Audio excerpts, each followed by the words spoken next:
So what was it like over here? What was it like with Dennis out there with you guys for the first time? It was great. Come in, get acclimated, pick up what we're doing. He's a very intelligent guy, so give him the basic concepts of the set.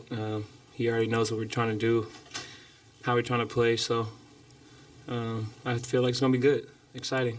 Got another ball handler, so takes a little pressure off of 30 and lets him, roam around and do what he does. And I know Dennis is going to be himself, aggressive, but also still play make. So excited to see. What have your experiences been guarding against Dennis in the past? It's annoying. He moves nonstop, quick, shifty, loves the reject screens, and he's hit me with a couple in the past couple years. So to be on the other side of that is great now. So it's gonna be nice. He obviously kind of plays a different style than you guys are used to. Gets to the mid-range really well, pick and roll. I mean, what's the benefit of bringing in somebody who might be a little bit different than the rest of the roster? Like you just said, it was different. So I know as other teams know how he played, but like you said, it's gonna mix in with us, and I know Steve's gonna let him be him. So if he gets his looks, he takes them and makes them work. But I know he's gonna adjust, just like any other guy comes to any team, adjust, but still be himself. And Steve's always, I know Steve's gonna give him the freedom to be himself. So just let him, be Dennis. Have you interacted with him much over the years? Any sense for what he's like as a person, teammate? No, I heard good things about Dennis. I had a really good friend named Isaac Bonga. He played with him this summer in Olympics. So nothing but good things from Bonga about Dennis. He's a competitor. He likes to fight. He likes to talk too. So him and Dre, it's gonna be fun to see them two on the same side. So I'm excited. What did Isaac tell you? Just that he's sort of feisty, competitive? Yeah. You can see it too when he plays. He's aggressive, feisty, good guy off the court for sure. He likes soccer, so he's gonna fit in really well with me, Gui and Kuminga. So I don't know if he wants to hop in our pregame, but we're welcoming him with open arms. Gary, it's obviously a business and you lose some teammates going to the other side, but what kind of energy does a trade like this bring when you get a player the caliber of Dennis? Excitement. Another ball handler, guard, quick, shifty, likes to play defense, get out and run. So just to throw him in and, let him find his way, which he will, it's going to be fun. Got another pair of eyes, ready to play making, spray the ball out, so it's going to be exciting. How can this move specifically help like a young guy like Podz? Help both ways, You got another veteran guard, Olympian, come in, and, you can just feed off his energy, feed off the way he plays, ask questions, whatever. And it's going to help get Podz off the ball sometimes. And, when we're going, you got another one. So we got two ball handlers in. It, opened the space more, especially for Dennis having Buddy and 30. I know he's going to be out there with them too, so it's going to be nice, and floor's going to be open for, make play makes. The Dunleavy and the front office made the trade on the first possible day they could. What does it say about this team that it seemed like they acted with urgency? Yeah, I guess Mike was, ready to go. So he had his mind made, and you feel me? So, when it happened, it happened. So, our job is to, get acclimated with him, get him up to speed, and we got play on Thursday. We'll be ready to go back on Thursday, and it's against Memphis, so it should be a fun one. Gary, as far as getting forced defensively to start games, I mean, obviously Luka was hot last game. I mean, how team-wide do you think, whether you're starting coming off the bench, whether Draymond's starting to come off the bench, how do you think you enable that force to be right from the get-go for the defense? Yeah, we got to do it together from 48 minutes from jump. Bring force, hit first.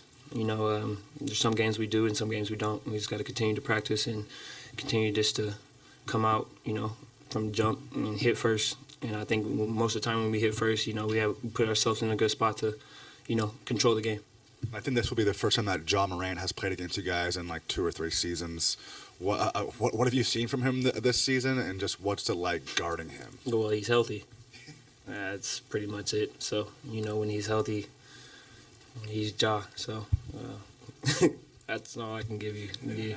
He's healthy, he's unpredictable, so you just got to hit first, I guess. Following up on that question, just before you played Memphis last time, you and I talked, and you said it wasn't going to be much fun without Ja. Yeah, I know. Why is it so much fun to guard him? Because, he brings that level in that fight, and, you got to bring it or, you're going to get beat up. So we don't want to get beat up. So, he brings it, I bring it. It makes both of us better. It's going to be fun. You already know what it is. You, I assume, noticed his declaration that he wasn't going to dunk, and then he's dunked a few times. Yeah, it's when needed. I peeped that. When he has to, he's going to. So, I'm not going to believe him on that one. Steve was here briefly. We were talking about today's ends a 7-day stretch where you guys only had one game. Right. Which is very unusual. I would say. Mm-hmm. How much value? Do you feel rested, rejuvenated at all? Yeah. I think it was good for us. Not so much on the rest side, just to be able to sharpen back up, go over a lot of film, practice a lot of small details and defense and offensive concepts that it was kind of like not like a training camp, but just a refresher on everything. So it was good to do that. And particularly, one of his point was the timing was good with a new player. Yeah, definitely. So these last 2 days, did you feel like they were valuable for Dennis to get acclimated? I mean, from your viewpoint? For sure. We was able to go. We had a crash course in our defense again today. Offense. Yesterday we did a lot of offense. We got to scrimmage a little bit. So he got to come in and we got to give him 2 real practices of how we like to do things. He's not, of course, not going to pick it up in 2 days, but he's a smart player. He's been on a few different teams, so he knows the concepts that teams running in the NBA. He done played against us a lot, so he kind of knows what we got to do already. So I think he's going to be an easy fit. One of the things Steve's talked about is the value of having 2 point guards on the court. Yeah. If it's him and Steph at the same time. Maybe 3 with Draymond. Valid point. But I'm curious your perspective on the way the game's evolved and what you see as the advantages of having that extra ball handle. It makes us even that more dynamic. Be able to have him out there to, another guy that can play pick and roll at an elite level. Somebody can push the pace. He can control the game. He know when to get guys shots. So just having those minds out there on the court kind of just boosts our whole team IQ. So I think it's really valuable for us, and he's a guy that can play on the ball and off the ball. He's did it in his career for multiple teams. So just adding that to us is going to be great. Now the flip side of that would seem to be he's only 6'1". Yeah. Steph's obviously 6'2", 6'3". To have both of them out there at the same time, is there any concern teams could take advantage of that size? I mean, because back in the day when Clay and Steph were there, that was a big advantage, right? You had 6'7" shooting guard. Yeah. How do you view that? Is that a risk? I don't think it's a risk. I don't think it's that many big backcourts. Like guys not posting up anymore. And I think Dennis is an elite defender.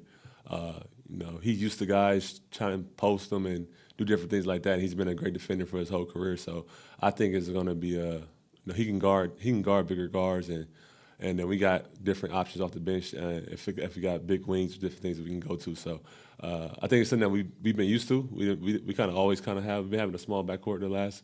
We played with BP last year. We played with CP a little bit. So we're used to having guys in the backcourt playing with Steph that's a little smaller. But he defends, and so I don't think it's gonna be that much of a problem. Yeah, for sure. Yeah. One last thing I was going to ask was Ja, because last time you guys played them here, Ja didn't play. Mm-hmm. It sounds like he probably will play tomorrow. Yeah. He's a pretty unique skill set. Right. How challenging is that? What do you have to do to sort of limit his highlight reel plays? He definitely changes the whole team when he's out there. He's their leader. He's one of the best guards in the league. So going against him is going to be fun. He brings a challenge. He's a great pick and roll player. He pushes the pace. He's tough to stop in open court. So all the things that we've been harping on and practicing since training camp in the last few days, he's going to test that. So we're going to get to see where we're at and see if that we can make an improvement at that. They got a unique offense, and they've been scoring a lot of points. So it's going to be a fun game, and hopefully our defense can take that challenge. With a guy like Ja, you can't put one person on them and expect to stop them. It's a team effort, so it's going to be a good challenge. How was practice? It was good. We just went over some stuff that we wanted to clean up from the last 2 games. Thought it was productive. Have a good shooter on tomorrow. Get ready for Timberwolves. Steve mentioned last night the film, lack of hustle, fighting for loose balls or whatnot. What have you noticed in that regard? What's jumped out on film the last couple of days with some of the issues that have been happening defensively? I mean, we just all got to do our part. We all got to, bring it as much as we can. I know for me, that's the focus of mine, just giving it all I got when I'm out there. And I think, if everybody has a mentality for however long they're out there, we'll be fine. For you, Steve had mentioned thinks having Dennis help is going to help being a secondary creator. Do you feel that way? What have you noticed about his addition as it pertains to your role on this team? I think it's great. I think Dennis is a great player, brings great things to our team. But no matter who I'm out there with, it doesn't really matter. I just kind of do, my thing when I'm out there. Just try to make the right play every time, regardless of who's out there with me. And, last game I think personally I did well. Obviously, we got blown out by 50. But I think things are never as good or as bad as they seem.